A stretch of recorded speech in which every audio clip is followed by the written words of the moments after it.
Hello, hello, hello. We are back. The boys are back. Welcome, everyone, back into the HOP Craft Beer Podcast, round 13. Here we are, or as another name we're giving it, Quarantine and Chill.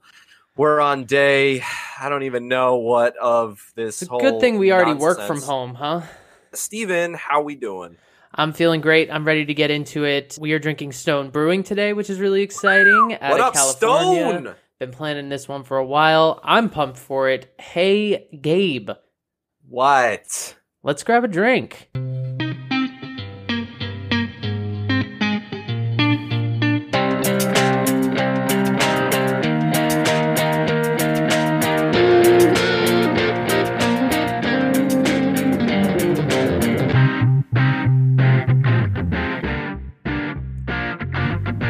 Oh my god. Oh my God, here we go. All right. Go. First Let's- of all, I just want to start off by saying to everyone, I hope you're doing well. A lot has Yes. changed since last we spoke. It's gotten weird out there, people. Don't come to New York because apparently we're the root of all evil now. How we feel in New York? Not great. But yes, But I just want to Wash your hands. say we believe here at the Hop that as content creators as we are, we're going to do our small part, and we're going to still be here for you guys every single week on schedule, drinking something. I don't know what. We might end up, yeah. we might be flavor profiling water by the end of this, but we're going to do something for you every single week because we believe that this is when people need content now more than ever. And as 100%. artists And beer suggestions. Who else, who Beer doesn't want that? suggestions. So keep those suggestions coming in. We've gotten quite a few, so let us know what you want us to drink. keep them coming. We'll drink what we can. And we have a lot to cover today, actually. We are, as I said, drinking Stone Brewing. And this is a perfect segue right into some of the news and notes we got going on. Yeah, the only thing happening in the news and notes, the only thing we're going to talk about today is the coronavirus. And we're going to just hit this real quick. But coronavirus, no surprise, is wreaking havoc on the beer industry like it is just about every industry.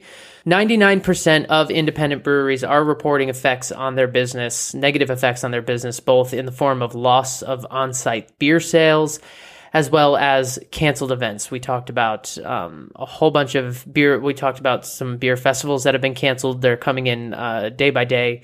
Also, certain breweries such as Russian River, Night Shift, and McMenamin's, to name just a few, have had to either lay off their staff or furlough their staff's pay for the time being. God, it's horrible. These numbers come to us from a survey that was conducted by the Brewers Association, which as of last week had received more than 600 responses from independent brewers, so I'm sure that's gone up by now.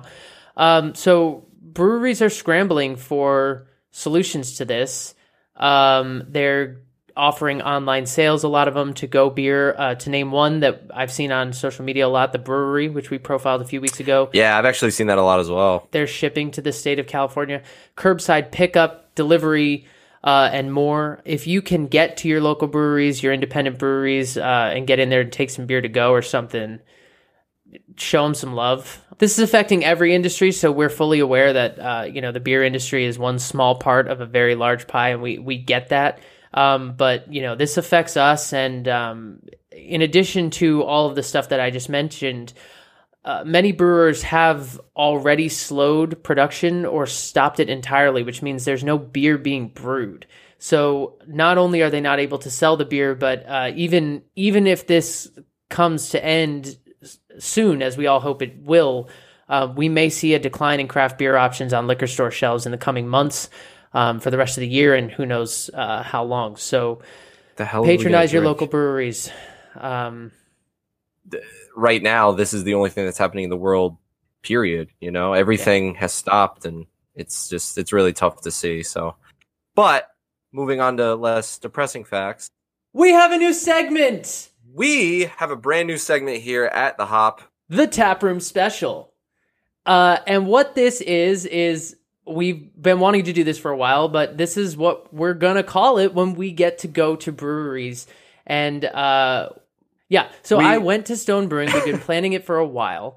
I, of course, did not get to have the experience I was hoping for, so we'll have to go back. But I went down there. My brother was visiting for spring break. My brother John is a musician, and he was out here. And I said, "Let's go down to San Diego." I asked him if he minded hopping on the mics with me and recording. So we were going to record at the brewery. That didn't happen, but we ended up doing an interview that was really cool. Drinking some Stone Brewing beers, talking about the beers, talking about what it makes him think about. He's not the biggest beer drinker in the world, but we had a really interesting conversation that I think you guys will enjoy. Yeah, and it's really great to get his perspective on someone who's not a beer drinker. So it's actually kind of perfect because, you know, it would be one thing if it was he was just telling us, "Oh, this is what's right and this is what's wrong." But for someone who doesn't know the field to be like, "Tell us your first thoughts," it was really cool. And to hear what he had to, how he related it to music was an interesting feature that I really enjoyed, being a big, huge music fan. So we really enjoyed this. Hopefully you guys will. Without further ado, here is me and my brother John visiting Stone Brewing in Escondido, California.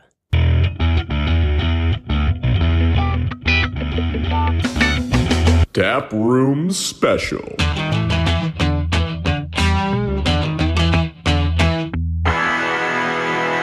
right. So Johnny, what's up? Not much. Thank you for joining me in San Diego since Gabe couldn't be here.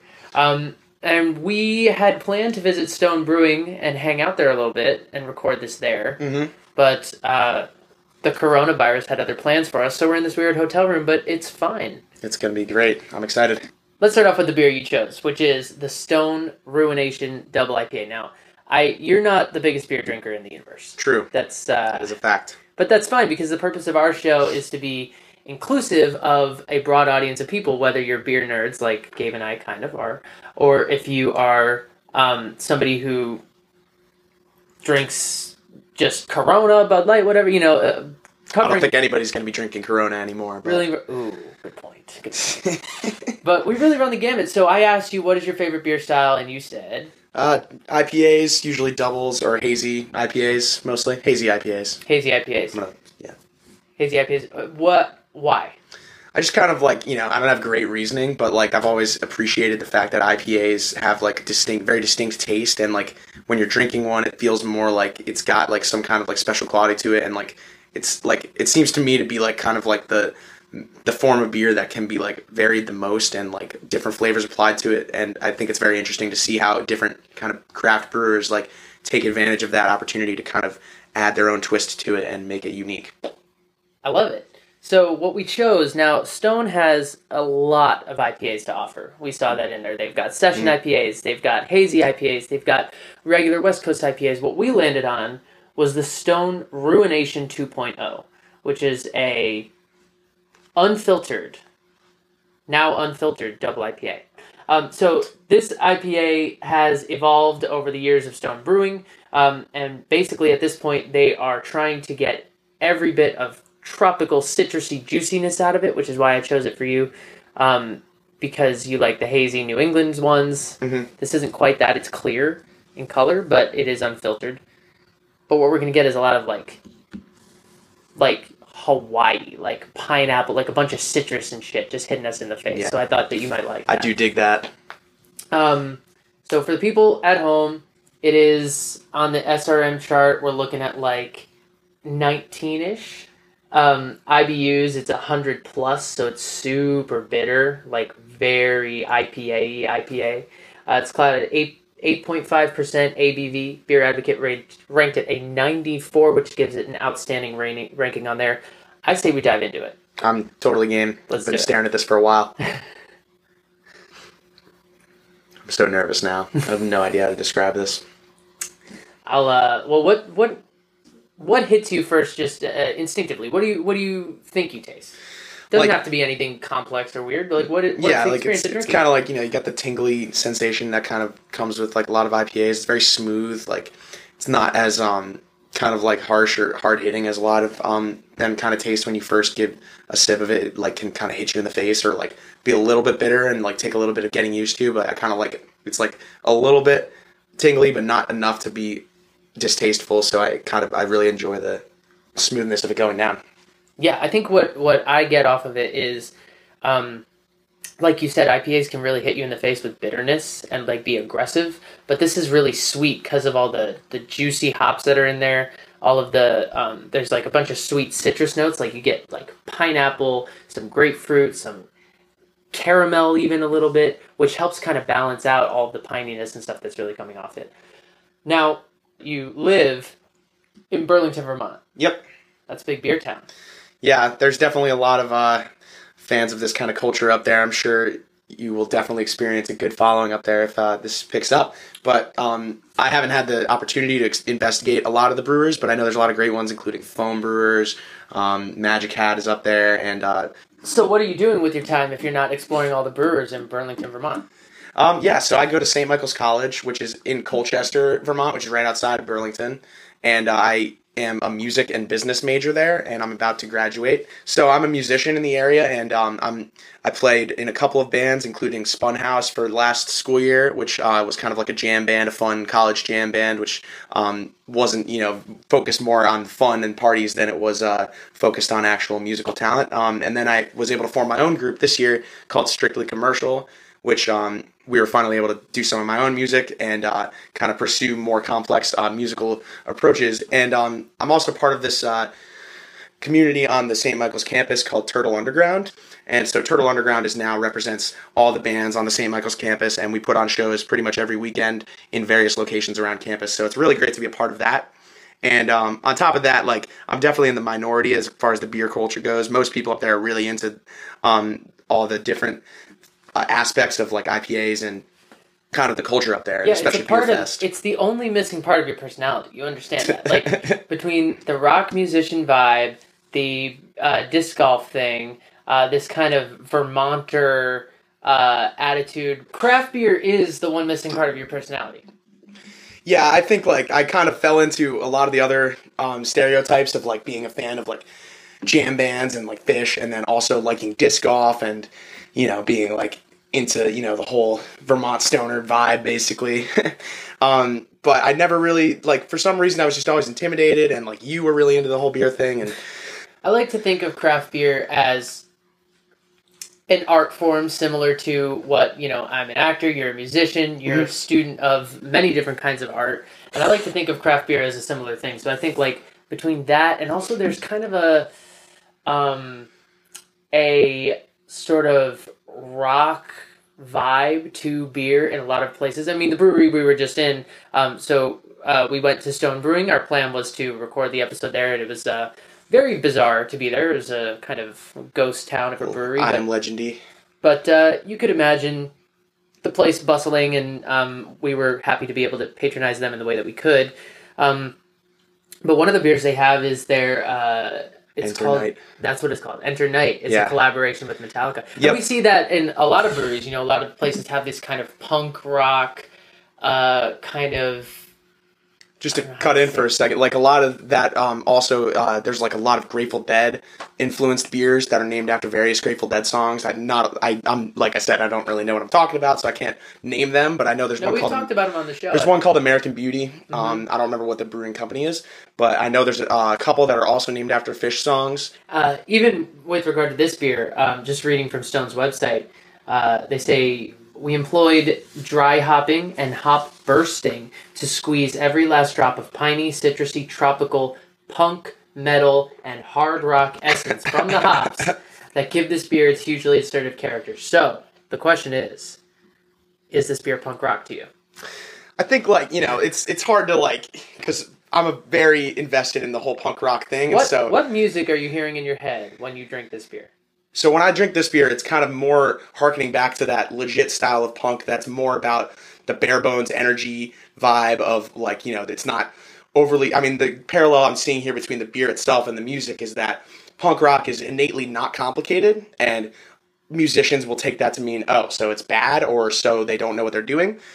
But there's an energy level and a trueness to the songwriting and the fact that the people barely know their instruments, but they're still making this happen, that makes it very, very authentic.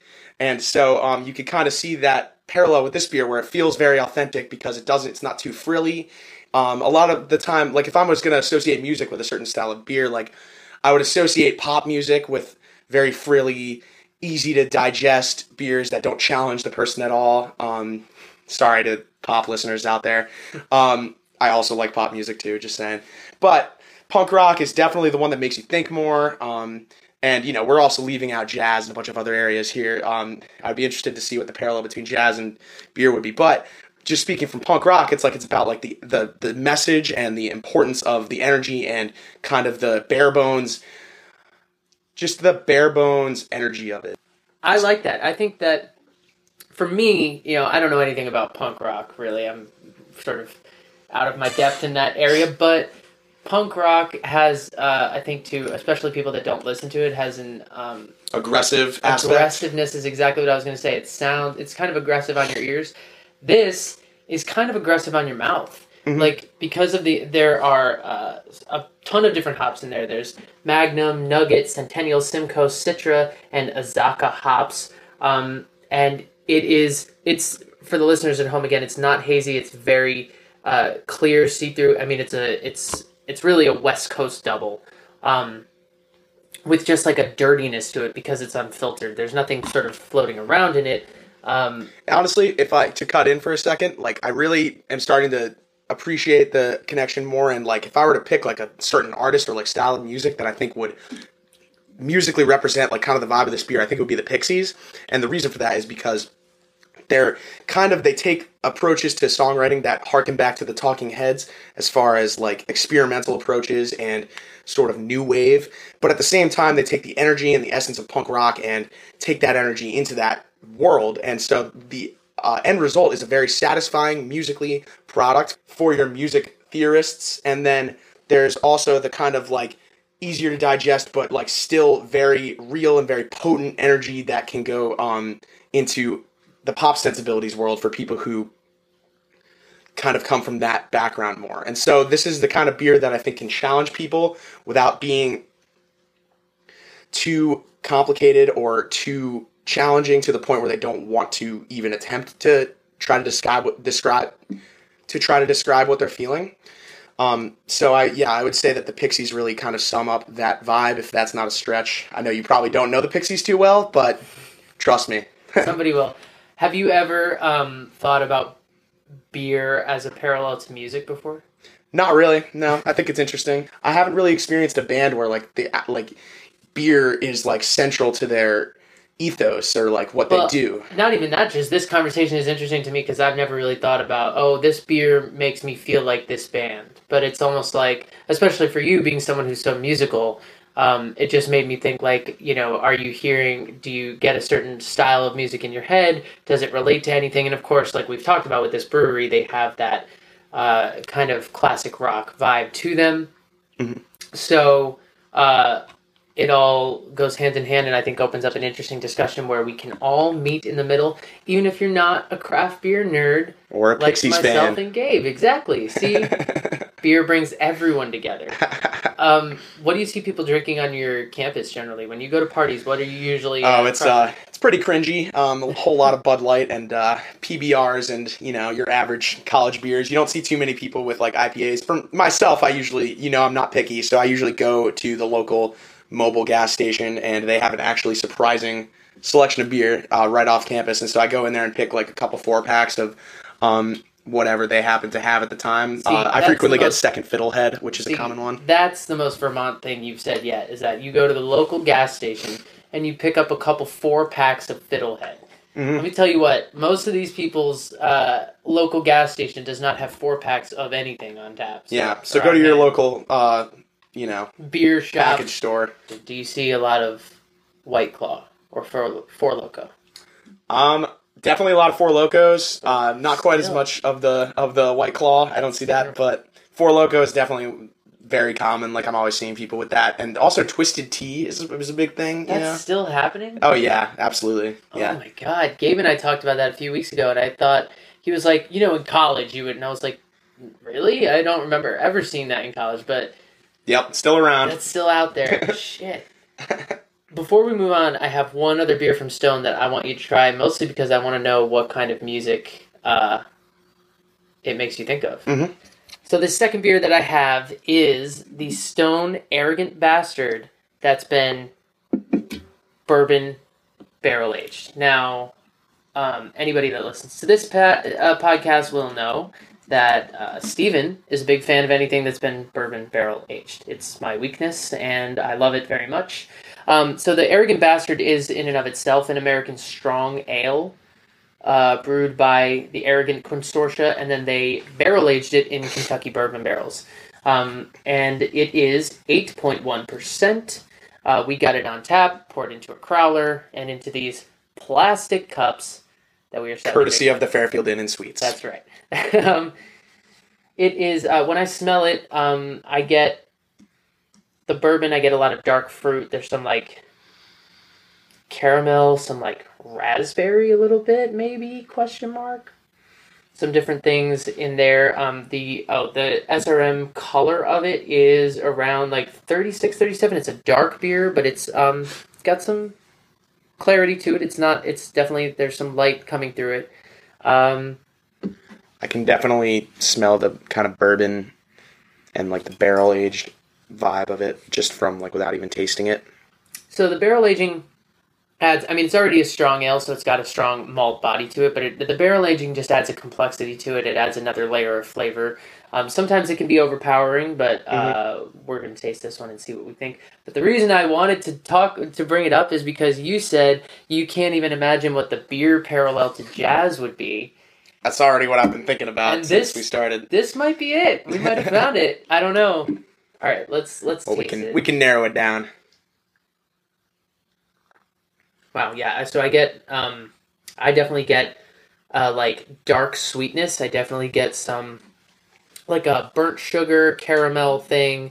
There was a little bit of subtle berry. I'm not sure. I think it was raspberry or like a blackberry or something dark like that. So there's some sweetness to it, but then you definitely are not shying away from that bourbon aged flavor. The oak and all that stuff definitely penetrates through and hits you in the back end.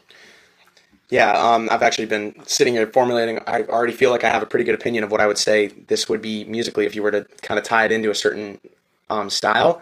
And I definitely agree with you about the kind of dark, sweet taste to it. And it's kind of like, it's challenging and it hits hard, but then the aftertaste is very soothing and sweet. So the parallel I would draw to, I think you're absolutely right that this kind of ties into jazz. And to narrow it down even further, I would associate this with kind of like the hard boppers from the 50s and the 60s, including like Charles Mingus. These people so hard bop basically is an extension of bebop, which itself is kind of a very tight yet improvisation-based approach to playing jazz and kind of like very tightly composed sections interpolated with very exploratory free soloing sections.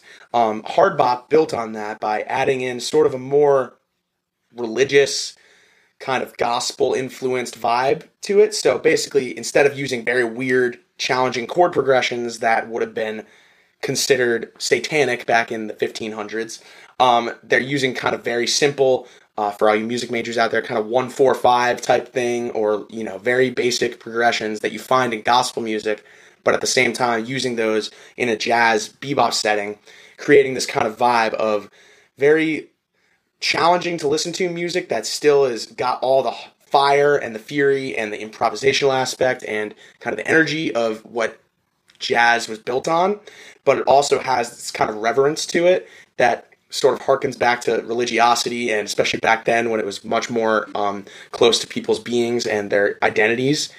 So people like Charles Mingus took that and moved forward with it and kind of carved out a whole niche for people who wanted to appreciate the bebop style of playing, but maybe wanted to appreciate it in more of a relatable setting. And so the reason I think that ties into this beer is because, like you said, it's very sweet. It's kind of almost got a chocolatey taste to it, and that kind of relates to the whole gospel approach to playing jazz. And then, but at the same time, just that I can't get over that initial feeling of right after you take a sip of it, where it kind of like it hits you really hard. And so like you could compare that to any kind of like bebop song where like they come in like, this isn't a hard bop song, but a good example would be Donna Lee by Charlie Parker, which kind of at the start of it, it's very abrupt and a lot of notes happening all at once, and it's very in your face. But then after a couple seconds, it settles into a very nice solo section that is very soothing and relaxing before tying it all together at the end. And so I think that's a good allegory for the experience of drinking this Arrogant Bastard ale from Stone Brewers. And final answer, hard bop. I love it. I also think you have to kind of sip on this slowly, Like, it's definitely a more chill vibe of a beer, because you got to kind of sit around with it for a while. You got to appreciate it and take a second. While I really liked the Ruination, it was definitely just kind of like a very satisfying taste to me. With this one, it's definitely making me think more. It's definitely not my personal favorite style, but it's definitely very interesting to experience it and kind of see that other aspect, because like I said, I don't really spend a lot of time drinking anything besides IPAs and stuff, so like to kind of go out of that realm, it's very interesting to see the extreme differences that are between even subtle differences in beer. The only other point I wanted to bring up before I get back to Dad, that would be Gabe, is... Are you mom then? It depends on the day. Is the brewery itself. I mean, we didn't get to spend a lot of time there, but we did get to stop by their Escondido location. It was a sweet-looking operation, from what we could tell. I've been to a lot of breweries just with you guys. I definitely didn't pay much attention at them, but like I've always kind of appreciated the vibe and the ambiance in certain ones. And I would definitely say, even from seeing it in its sort of bare bones, nobody being there, it was very impressive. I was very blown away by, they had, like a second floor in the dining area. They have a beautiful dining area, a huge outdoor dining area, trails outside. It's like a whole community almost of like, just like a spot. It's like a park and everything that's just all attached. And then surrounding it, there's like walkways and places to go. And I even took the opportunity to find a couple geocaches while we were there. We got to let you go. Tell the people who you are, where they can find your tremendous music besides on our YouTube channel. If you haven't checked that video out, go do it. But where else can they find you? Yeah, so I'm John Humes, by the way, and you can find me on Spotify or Apple Music or any of your favorite streaming sources. So check out my 2 EPs, Blood and Teeth from 2016, and then the follow-up, Nothing Left to Waste, which was released in 2017. Toss me a like on Instagram. My handle is @TheRealHumesy98. Well, John, thank you for hanging out, for coming with me to San Diego. Thanks for having me on here. We'll have you on again at some point in the future. And check him out on Instagram, folks. Thanks a lot, guys. So there you have it. That Johnny boy was me and John down in San Diego. I just thought it was so great. Yeah, right? It was, he sounded so like professional. I had no idea what to expect, dude. I was like, he doesn't really know beer. I don't really know music like that. So we were like, I was like, we are going to be in 2 different places, but we'll see what comes out of it. And he seemed like he really wanted to talk, which was great. Like, it just was another example to me of like beer bringing people together, a common place where people could talk about something, whether it's beer or something else. It's right. Yeah. It really was like, this is kind of what the podcast is about. Like, for all the things we do, for all the breaking down the beer and all the specifics of it, at the end of the day, it was like, this is why we're here, And, have a good time, talk about our thoughts, and the beer led into him talking about his life and his interests. Like, it wasn't just, okay, we're talking about beer, what is the beer, brewery, flavors, go. It was like, okay, what music do you hear in your head? Like, that's cool. And, it's, what better thing to do that than with your own brother? Yeah, and crazy in a way. Like, I just never, John is one of the smartest people I know. Bang! Exclamation point! Good for you, John. I don't know that he would appreciate that drop, but Too he doesn't bad. know who that guy is. But John's one of the smartest people I know, and he can talk about a lot of... he showed up in my apartment reading some Ken Kesey novel about LSD or something, and good old LSD. And he shows up with like all these old films, like he wants to watch like Streetcar Named Desire and like a bunch of weirder ones that you've never heard of. Like, oh, I love this kid now. It was so fascinating. His hair, he needs a haircut though. He's got that long punk rock hair going on, dude. It's like down to his ass, like buddy, but. He's going to do him. What I did want to say is I need to try those beers you guys had, because holy crap. Oh my God. They sounded insane. That barrel-aged one was delicious. You can get the I wanted to, the spirit of that segment really is we want to be able to try stuff at the brewery that you can't get anywhere else. And so, well, yeah. I had to go for the barrel aged one, and we tried to go for some interesting stuff that they had on tap, even though, and Stone Brewing, I mean, we'll get into it, but the tap room they had there just looked amazing. You just imagining it bustling with people, with the restaurant going and being able to take tours and stuff. It was a huge property, and so we'll have to go back sometime. Yeah. John Humes, from the bottom of my heart, thank you, buddy. Thanks, You're homie. the man. Before we get into some live beer drinking, we want to take a moment and thank our new sponsor, FNX Fitness. FNX is your one-stop online shop for all the supplements you need to get the most out of your workout. They have great and fashionable fitness wear to help you stand out at the gym. Guys, look, we drink beer all the time, so do many of you. But you don't want to let your nighttime libations get in the way of your fitness routine, and there's never been a more important time to stay active and nutritious than right now when we're all stuck in our homes. Look, FNXFit.com is the place to grab yourself some multivitamins, some super greens, maybe grab some pre-workout or some protein for that pre and post lift nutrition. I got myself their whey protein, the vanilla milkshake flavor. Had it in my smoothie this morning, and it genuinely made a difference. You can make a smoothie or a shake like I did, or you can simply add a scoop to some milk, even just some water, and it always will taste great. Head over to fnxfit.com and get 15% off your purchase using our exclusive promo code. Simply enter HOPOD15 at checkout. That's HOPOD15 at checkout to save 15%, get a great deal, and kick your fitness routine into high gear.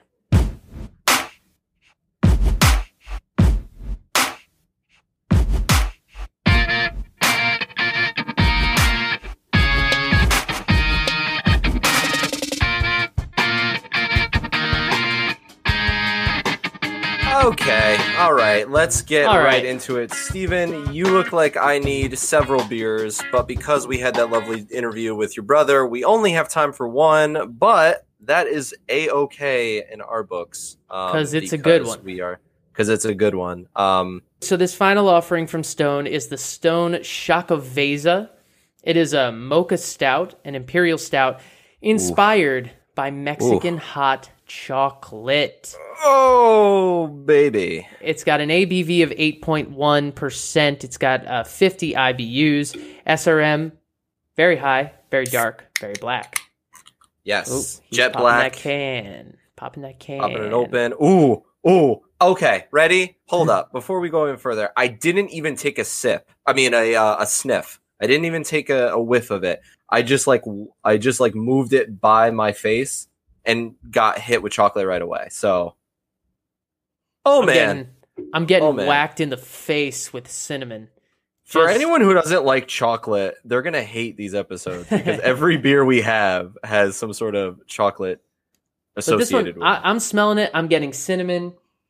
I'm getting like crumb cake, like apple crumb cake? Honestly though, kinda. Like, ooh, yeah, little. I am getting that. Ooh. I am kind of getting that. I'm getting cinnamon and nutmeg hard. It smelled like that apple crumb cake did. Like if Cinnamon had Nutmeg over for his house for a party and they were grinding on the dance floor. And then grinding led to more, and then they had a baby and it was chocolate. I can get on board with that, sure. Why not? It pours jet black. It had a really nice, thick, puffy brown khaki head that retained really nicely, and as it fades, it's good amount of lacing dripping down the glass. Yeah, sticking to the sides. The head of my beer is it's literally an inch thick. For the love of God, can we sip this, please? Yes, we can. I've got just a quick toast, cross country clink. Steven, here's to those we've lost, and here's to those we found. Ding. Cheers. Let me talk about what just hit me. All right. Okay. All right. Okay. So, all right. Okay. Pepper. Yes, you rang? There was so much pepper flavor in that, and some cinnamon, nutmeg, all the stuff that we smelled, but it wasn't as, I was expecting it to be sweeter than it was. And you take a sip and it's that, because it's this Mexican hot chocolate inspired thing, it's darker than that. It's like roasted coffee, dark roasted coffee. But there is this like, it's like black pepper in your mouth in a really interesting way. It's like spicy, peppery again. And then the coffee and like the kind of roasted flavors are in the back end, you know? Pepper. Pepper. They're magically delicious. Yeah, he's not gone. He's sticking with us. Oh my God. What does that have to do with? I know it's not Mexican, but I don't care. He's here to stay. I apologize ahead of time. Once you're on the podcast, you're stuck on the podcast. You're never leaving. Yeah. I don't think I'm getting as much pepper as you're getting, but I'm definitely getting the sense that I thought it was going to be a little bit sweeter, maybe because of the name and the description, you know, based off of like inspired by Mexican hot chocolate. Your brain automatically goes somewhere. I am getting the roasted coffee flavor. I think if you handed this to me and I didn't know what it was and you said, this is a roasted coffee beer, I'd be like, hell yeah.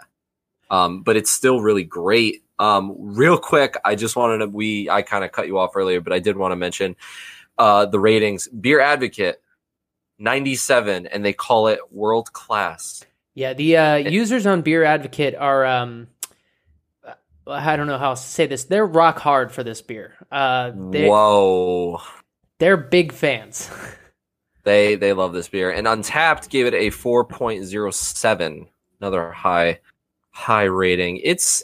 I'm digging it so far. As it warms in your mouth, it does get sweeter. I'm starting to get a little bit more of that kind of lighter coffee. Some of the vanilla is coming through. Definitely some of the lactose. Like I'm getting the sweeter side of it. That 8.1 ABV is hidden really nicely. And in the mouth, that's right. It's full bodied. It's smooth. It's I would say it's not carbonated. It's pretty mildly I was about to carbonated. say it's easy to like swallow. It's not anything like, oh God, it's not, it's not that strong or anything. It's funny you mentioned about as you start to sip and as it starts to warm, you start to get more flavors. You actually beat me to it. That was one of the things I was going to highlight, is that this is the one beer that they say like, yeah, let it get a little warm. They want that to happen, because once it gets a little warm, the flavors get exposed a little bit more, and then you taste other things. This is just such a wildly complex layering of flavor. Like, I don't want to gloss over the fact that like the layers of flavor in this are tremendous. There's so many things going on. Like, picture your best birthday party you've ever had. Picture the cake that you had, that your mom made. She was like, what kind of cake do you want? And you were like, chocolate. Because I was like 2, and it was a Big Bird themed. And it was what? Big Bird themed. Dude, fire. Did you have a Big Bird cake? I sure did. Of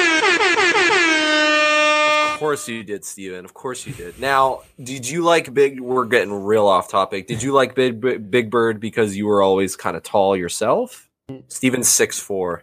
No, and fuck you very much. And no, I'm not, for the listeners. What do you home. mean? Don't put that out there. I'm 5'11", and I don't want to be a quarter of an inch taller. Thank you very much. That's boring. Whatever. There's a sweet spot of height, and for me, I'm right at the cusp. I know other people That's feel true, differently about this. Some people they have to duck when they walk in, Bill. That's true. Okay, I know I'll other give you people. that. I know other people want to be a solid 6 feet. Listen, I'm right where I need to be. I could use between 5'9" and 5'11" is right where I want to be. So this beer, this is kind of wild. It was first introduced back in 2014, I believe, and it was reduced. What, Stephen? Reduced? Really? It's reduced. It's reduced down to a science. We get it. And it was introduced as a special collaboration with a home brewer in San Diego, a guy by the name of Chris Banker. His recipe won San Diego or Stone Brewing's homebrew competition, and it was a hit. The company collabed with him to make this. fans went nuts for it. And then they kind of kept bringing it back around the holidays. They pump it out, and now they do it yearly because it's such a big hit for the company. But to see obviously this huge hit of a beer being, the result of a collaboration with a home brewer in town is wild. That's really excellent to hear about. I mean, how cool is that this guy just on his own was like, all right, yeah, let me think of something. And he approached a brewery, and it was that good that they put it in their lineup. And now it's, one of their best sellers. I'm fairly certain, but yeah, it's good work, Chris. It hasn't been around for too long. It's fairly new, which is pretty cool. Yeah. I want to say it debuted in 2014. Now I'm getting self-conscious. I'm going to look that up. It hasn't been around for too long, but it's been, like you said, it's been killing it. It's been off the shelf during the holiday. It's a holiday season, but more importantly, winter season because of the type of beer it is. And for the record, for the folks at home, I was correct. 2014. And the featured hops in here. You were right. We get it. Bang! Exclamation point! And the featured hops in here. You don't deserve Mike Breen after that. You watch. We're fighting. You watch your tongue. The featured hops in here are English Challenger and East Kent Golding. British. Yes. British hops. The website, Stone Brewing, very well done. They've got everything about this beer. But what's great is they've got all the information about the beer, how to drink it, the hops, the tasting notes, the ingredients, the aroma, what you're going to taste on your palate. They really want to make sure you know what you're getting into. And one of the other coolest things, pairing notes with food, appetizers, soups and salads, entrees, cheeses, desserts, cigars. This beer goes good. Stephen, we should have gotten cigars. Why didn't we get cigars? Can we talk about Stone Brewing for a second? Because this place has been, again... I mean, we probably should, right? Yeah, I mean, we've been talking about them, but I just want to go into the history of the company a little bit more because they've been around a bit. They've been around a lot a bit. They opened in San Diego County in 1996. Do you know where you were in 1996? I was 4. I was 3. So they've gone from that in 96. Now they are the 9th largest craft brewer in the United States. They operate on both coasts. They have their brewery out here in Escondido, California, and they also actively brew in Richmond, Virginia, which makes it easy to get their beer on both coasts. They wanted it that way. Similar to Sierra Nevada, kind of like when we talked about them. This place is very similar to that, honestly, as an operation. Been around a long time. One of the great craft beers, doing it really well. Started out in California, expanded out to the East Coast, brews on both coasts. I mean, there's a lot of similarities there. Yeah, it's really cool. And their facilities in each place are really crazy. The one in California opened in 2005, 55,000 square foot facility, houses giant brew systems and supplies, 65,000 square foot packaging hall in Virginia, which opened in 2016, again, recently, which is really cool to see. In Richmond, they've got a massive 200,000 square foot facility, giant brew system, and supplies the Eastern U.S. with fresh stone beer and plenty of room for future expansion. Can I get a hallelujah? No, but you can get Mike Breen. Exclamation point! He's the best that we got. Oh, and you can also act like they're different things. They're not. Yay! We forgot they existed. Our boys. Can I just say, having been to now 2 of their locations, I have been to their restaurant in Napa, California, which is fantastic. They have some beers that they brew on site right there. It's on a waterfall. It is beautiful. It's in the heart of downtown Napa. Waterfall? Yeah, there's like a river that runs through downtown Napa, and their facility is right on it. So you can sit out and like kind of sit right on the river there. It's really nice. And it's this kind of like brick building. Like it just looks like it belongs in Napa. You know what I mean? And like everyone there wanted wine, and I was like, we got to go to Stone. It's right there. We need a beer. Stat. And then their Escondido location, as you said, I mean, it's just enormous. We went, John and I talked about it a little bit, but The restaurant, they've got 2 floors in the restaurant. They've got a huge brewing facility that we didn't get to see a lot of. Man. They have a store. And then outside, they have like trails. There's hiking trails. There's all this land around. You can go for hikes and stuff. You can see the back of the brewery out there. It's beautiful. So if you get Stephen, a chance. I have a question. Yes, Gabriel. How come I never got photos or maybe even a Snapchat here or there from your experience? Because when you're with John, you try to live in the moment. That's why. Get the hell out of here with that. Boom. That's but there his will answer. there will be a picture up on our Instagram. Check it out. True today. We need to move on, but yeah, I did want to real quick talk about their logo, which I think is really cool. So for any of you who know Stone, you know the gargoyle is their signature staple, and they explain why. For centuries, gargoyles have been known to ward off evil spirits since 96, conveniently when this company opened. And the gargoyle has helped us ward off cheap ingredients, pasteurization, and chemical additives, the modern-day evil spirit of beer. And I always thought it was cool because I just think gargoyles are dope when they're just up on the buildings watching over all the pedestrians walking by on 45th Street. who doesn't love a gargoyle? Right? If you visit one of their locations, or actually even in liquor stores, since you can get, a lot of their beers are year round, just some of the brews you can look out for. They have a ton of IPAs, from their Stone IPA to the Delicious IPA to the Scorpion Bowl and then the Ruination. Yeah, the Scorpion Bowl. I've heard a lot about that. You can find their Ghost Hammer. You can find their Notorious Pig. You can find their Xocoveza that we're drinking. They have lagers. A lot of their beers tend to, especially their lagers, tend to be a little bit higher in ABV. A lager you're looking at typically around 4%. They bring it up a little bit. I'm not sure exactly what their lager is, but I think it's in the 5.55, somewhere like that range. They have a Stone Enjoy by IPA series. They have way too many beers for us to go into fully on the show. This double IPA is staring me in the face. As well as some movie lines. anniversary ales, and then they also have their Arrogant Consortium, which is they had their Arrogant Bastard, and the Arrogant Bastard then became its own brand and is brewed as part of the Arrogant Consortium, which also now has a collaboration with Metallica, the band, which is insane. That's so awesome. And so if you like Metallica, drink their beer.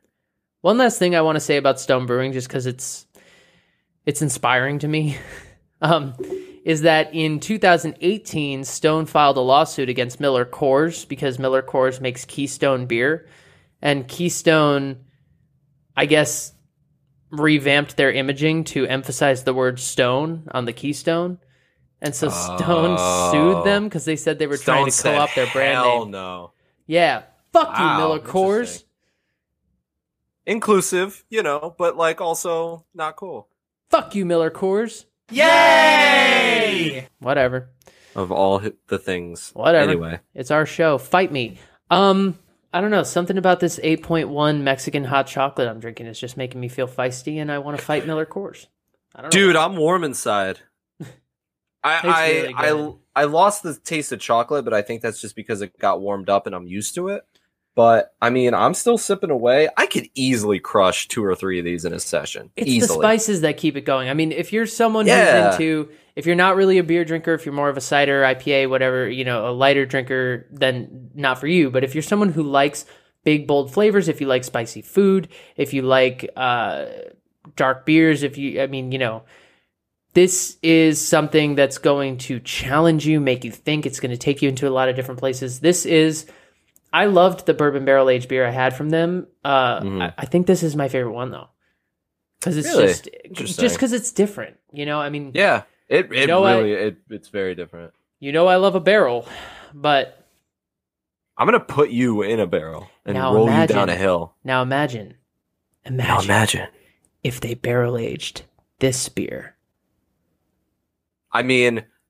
For an operation like Stone Brewing, they've done, for what they've been doing, is for what anyone they from are Stone listening to me right now? Trying to do. Do it. I wouldn't put it past them. They're gonna. Steven, do you want them to do it? Do wouldn't it. put past them. They're probably. If you barrel this, like you better like. Okay, so what would you barrel this in? What kind of barrels? Bourbon or maybe Scotch. Maybe, See, maybe just like, out of curiosity, even rum. Okay, yeah. I don't know. I'm trying to think like what else is there? Like you wouldn't do like tequila. No. I don't know about bourbon, Scotch bourbon, maybe, but I would say bourbon would work and the Scotch would work too. That smokiness of Scotch adding to the spiciness of this beer. That's true, yeah. Oh shit. Shit, daddy! We gotta go. We gotta go. I'm sorry. Why? I don't want to go. Okay. Yeah, before we go, Steven, what is this? What's going on? Here's the thing. All right, and we're coming back.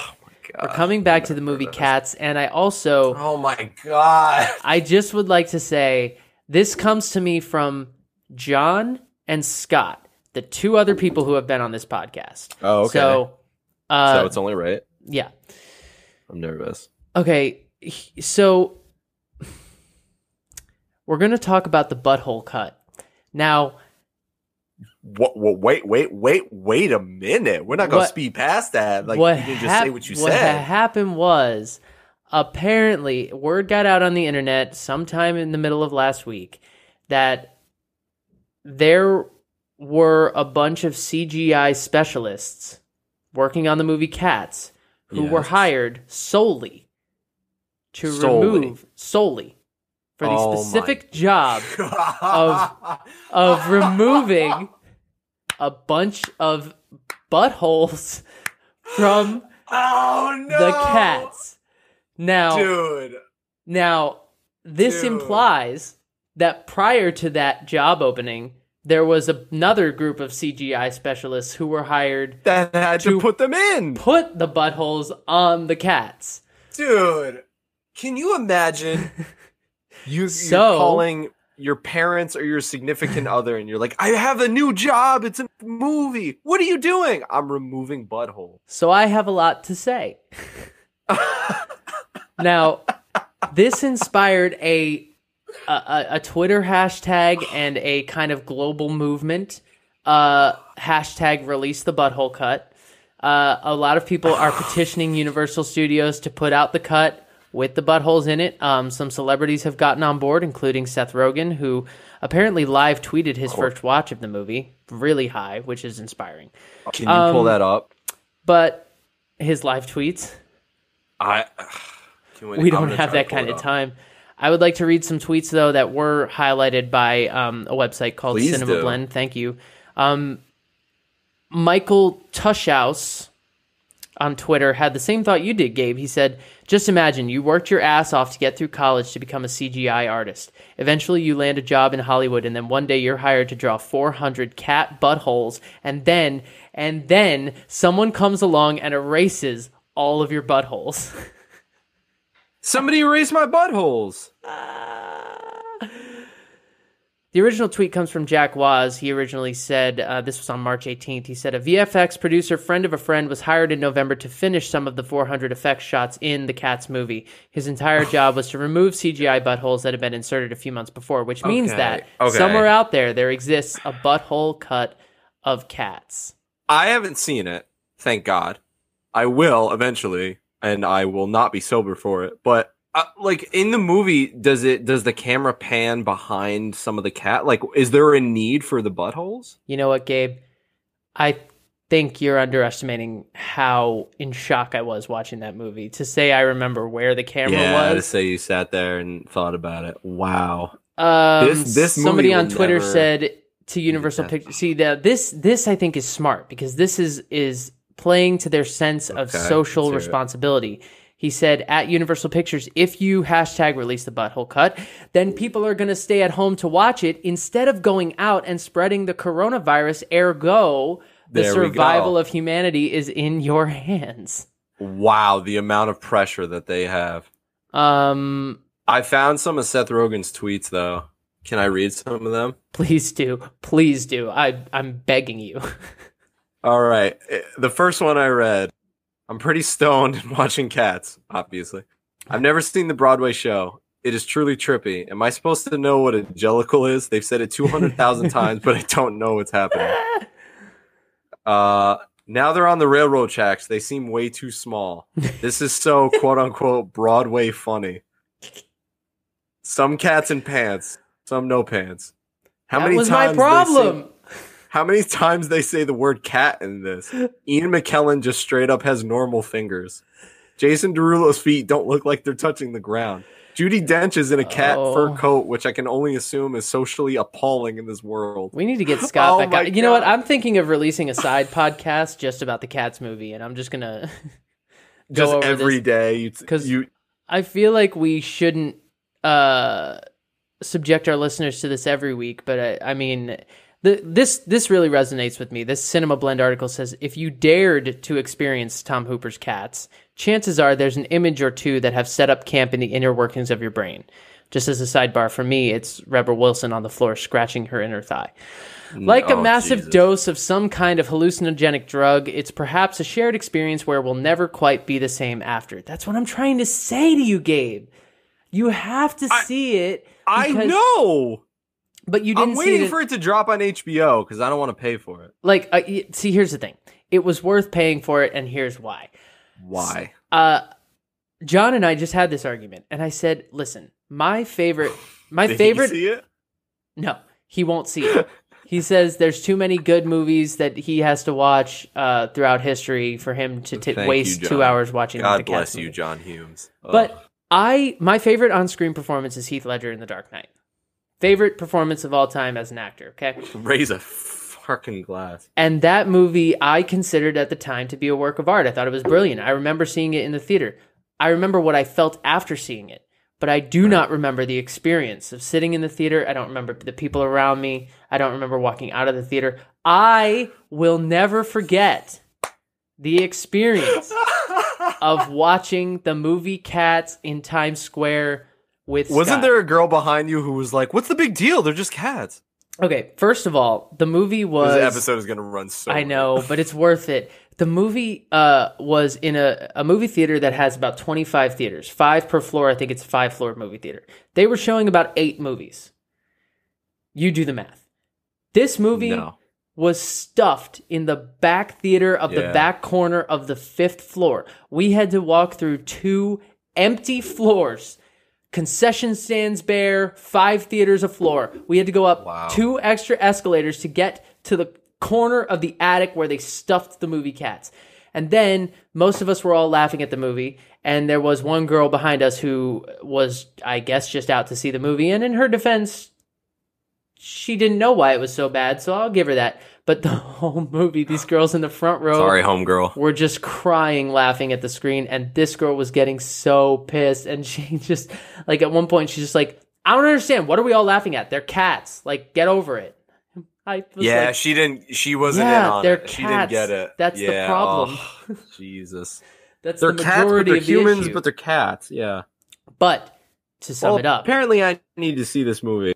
But to sum it up, the version I saw did not have buttholes, and now I'm on a mission to see cats again. Dude, I guarantee you it's on the internet, and I guarantee you Scott can get it. We're going to find it. I guarantee it. We're going to find it, and then we'll talk about it on another episode. So stay tuned for more about the movie Cats. On that beautiful note, we got to get out of here. Guess we should go.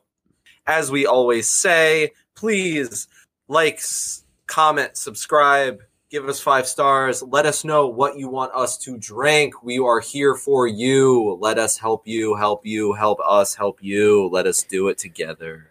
Follow the show on Twitter and Instagram. We are at the HO Podcast. Send us your emails, hopod@gmail.com. Again, huge thank you to my brother John. Follow him at The Real Humesy98 on Instagram. Check out his music. He's got some great music. Check out Stone Brewing. Guys, stay healthy. Stay positive. Wash your hands. We'll be here every week. I'll see you soon, Malcolm and Albert. Love you guys. Thank you. Take care, Bye-bye, guys. Cheers.